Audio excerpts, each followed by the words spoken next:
Savez-vous qui je suis? Je suis Claude Bernard.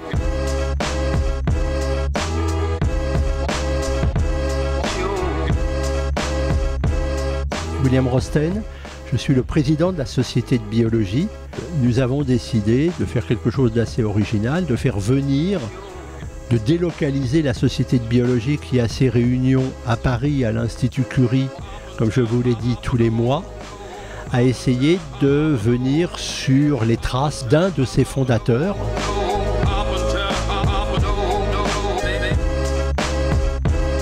Je suis René Habert et je suis président du conseil scientifique du musée Claude Bernard. Je suis également professeur à l'université Paris Diderot et ancien directeur d'une unité de recherche à l'INSERM, donc en sciences médicales.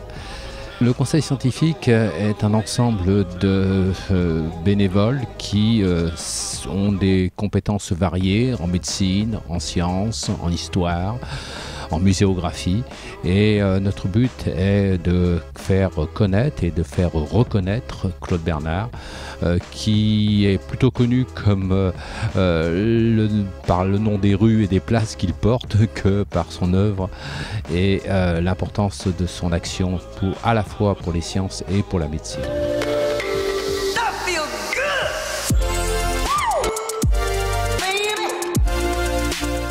Je suis Michèle Rebouravo, professeure émérite à l'université Pierre et Marie Curie, donc à Paris. Eh bien, je suis vice-présidente de la Société de biologie et donc en tant que vice-présidente, nous sommes bien évidemment redevables à Claude Bernard et donc cette journée a été organisée par la Société de biologie au musée, justement pour rendre hommage donc à ce grand maître. Claude Bernard, je pense que c'est celui qui a créé les concepts sur lesquels nous continuons à réfléchir actuellement, en particulier la constance du milieu intérieur, parce que c'est de là que vient toute l'endocrinologie, toute la science des hormones. Alors j'ai beaucoup travaillé et surtout écrit sur Louis Pasteur.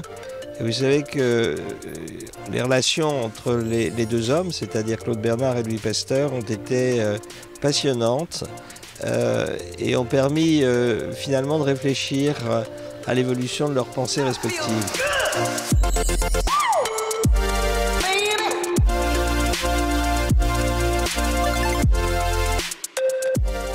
Je suis médecin, chercheur, retraité. Beaucoup intéressé dans la vie de Claude Bernard et les éléments qui étaient oubliés. Je m'intéresse spécialement pour sa besoin de la preuve. C'était la première chose qui m'impressionnait. Et le deuxième, son attitude envers la statistique, parce qu'il n'avait pas confiance dans l'utilisation de la statistique pour la médecine expérimentale. La statistique, il a dit, il y a beaucoup d'abus, parce que c'est utilisé dans une forme qui n'était pas bonne, de créer les médianes, les moyens. Pour lui, il s'intéressait dans les individus et les différences entre les individus. Alors ça est maintenant, et même aujourd'hui, oublié. Maintenant, on pense de la statistique, la valeur P, qui est utilisée par presque tous les chercheurs pour indiquer ce qui est prouvé et ce qui n'est pas prouvé. Et il y a beaucoup de problèmes avec cela, récemment expliqués par l'Association des statisticiens d'Amérique. La troisième chose, c'est naturellement le très intéressant déterminisme expérimental qu'il est introduit dans la médecine pour s'assurer qu'une observation est réelle. Il faut le répéter pour savoir vraiment si on peut le répéter. Et sinon, la théorie est nulle. Alors, cette méthode expérimentale était aussi utilisée par Émile Zola dans son naturalisme. Ce naturalisme, c'était la combinaison de l'hérédité, de l'environnement, des patients. Et il a dit, si on a la même combinaison de ça, l'avenir est prévisible, est prédictible. Et c'est exact le même avec Émile Zola dans le naturalisme que dans la médecine expérimentale. Et c'est un homme, Henri Céard, qui est découvert, qui a observé cette relation un avec les autres.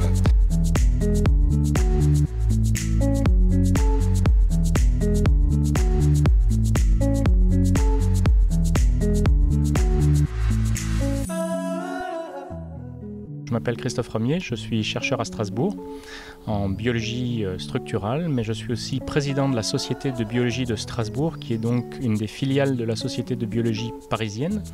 Et donc j'ai repris cette Société de biologie de Strasbourg en 2014. Et donc à travers l'action de cette société, ce que nous essayons de faire, c'est de pouvoir faire communiquer les différentes communautés biologistes, mais aussi médicales de Strasbourg, pour que ces communautés échangent plus et travaillent plus ensemble. Eh bien, Claude Bernard, c'est un peu le père fondateur de la médecine moderne. Il a réussi à concilier la physiologie et la pharmacologie et à jeter les premières bases de ce qu'on appelle la méthode expérimentale. Finalement, cette méthode que nous utilisons toujours aujourd'hui pour faire avancer la médecine et en particulier la thérapeutique. Donc il est un peu le père fondateur de toute la science biomédicale moderne. Je pense que, bien évidemment, il est à l'origine de la méthode expérimentale de recherche et c'est très riche d'enseignements. Et en tant qu'enseignante, je pense que la description de ces expériences est et sur le plan pédagogique excessivement importante pour la formation des étudiants actuels. Et il est important qu'il y ait ce retour sur des expériences historiques pour bien faire comprendre ce qu'est la science aux étudiants et ses raisonnements. Alors, ma présence aujourd'hui ici, c'est parce que les trois sociétés qui sont encore très actives au niveau français, celles de Strasbourg, de Montpellier et bien évidemment de Paris, ont décidé donc de se réunir sur ce lieu qui est un peu mythique, ou en tout cas historique, de la maison natale de Claude Bernard, qui a fait donc des découvertes extrêmement importantes, qui sont reconnues au niveau mondial en physiologie. Bien évidemment, c'est quelque chose qui est extrêmement important pour la France, pour nos sociétés, et qui en fait, par le travail qu'il a démontré au cours de sa vie, il a démontré justement que cet aspect de discussion entre les différentes communautés biologistes, médicales, c'était quelque chose qui était extrêmement important et qui nous permettait justement de pouvoir véritablement aller vers le public, pouvoir comprendre la médecine et pouvoir l'améliorer. La Société de biologie a donc été créée en 1848 par des jeunes chirurgiens dont le maître était Pierre Reyer. Et Pierre Reyer avait une notoriété très très importante à cette époque puisqu'il était le médecin personnel de Napoléon III. Et c'est un peu grâce à Pierre Reyer que la Société de biologie a réussi à prendre son essor puisqu'il fallait avoir les moyens de lancer quelque chose. Et Pierre Reyer a obtenu de Napoléon III que cette société devienne une association d'utilité publique.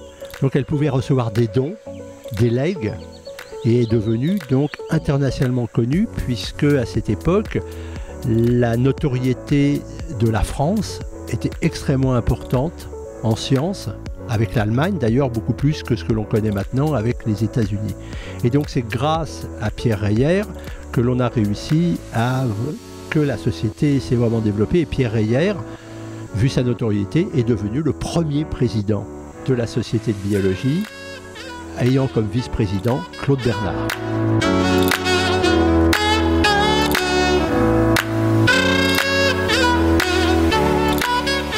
Oui, alors on a demandé pourquoi Pierre Reyer dans la vie de Claude Bernard. Pierre Reyer était bien connecté, naturellement. Il était médecin de Napoléon III. Et pour s'avancer, je pense, dans le monde de la médecine, il faut avoir des connexions. Et Claude Bernard était très modeste. était très modeste. Et Pierre Rayet a arrangé, je pense, avec Louis-Napoléon, pour l'inviter pour le série qui était toujours dans le palais de Compiègne.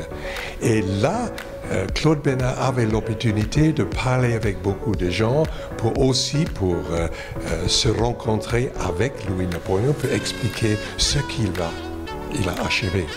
Et je ne sais pas comment et combien il a reçu de Napoléon pour ses travaux.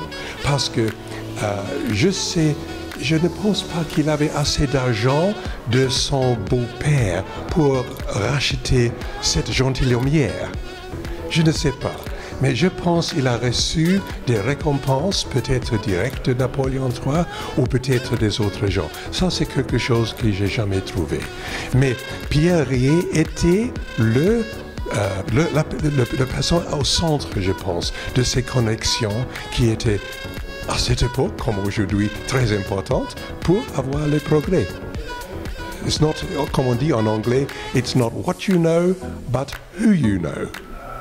Ce dont j'étais encore plus surpris en visitant ce musée, c'est la diversité des domaines auxquels il a touché, depuis le côté des anesthésiques jusqu'au problème de la digestion, au problème du glycogène et de la sécrétion pancréatique, en passant par le système sympathique et parasympathique. J'ai trouvé ça absolument extraordinaire.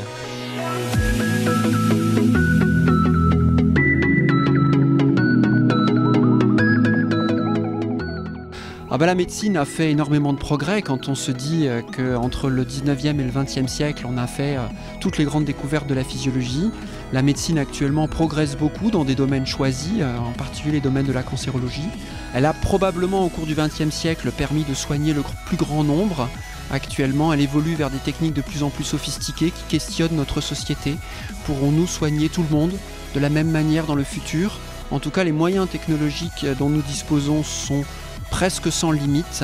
J'espère qu'ils se feront dans la plus grande justice et dans l'égalité des peuples et des humains, ce qui est probablement difficile, mais la société et la santé, finalement, c'est deux choses qui se parlent. Et on ne peut pas faire de médecine sans se questionner sur la vie, la mort et notre positionnement par rapport à tout ça.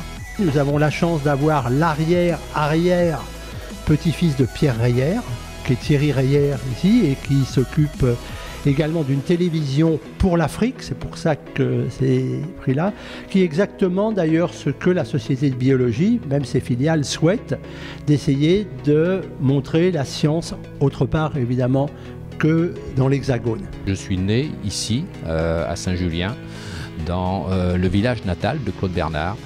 Et donc je suis allé à l'école primaire en passant tous les jours sous la statue de Claude Bernard, ce qui évidemment m'a marqué considérablement. Je connais bien cette région et je trouve que ce village qui est le village, on peut dire le berceau de la médecine moderne, est pas assez connu, et donc j'essaye de briller dans ce sens.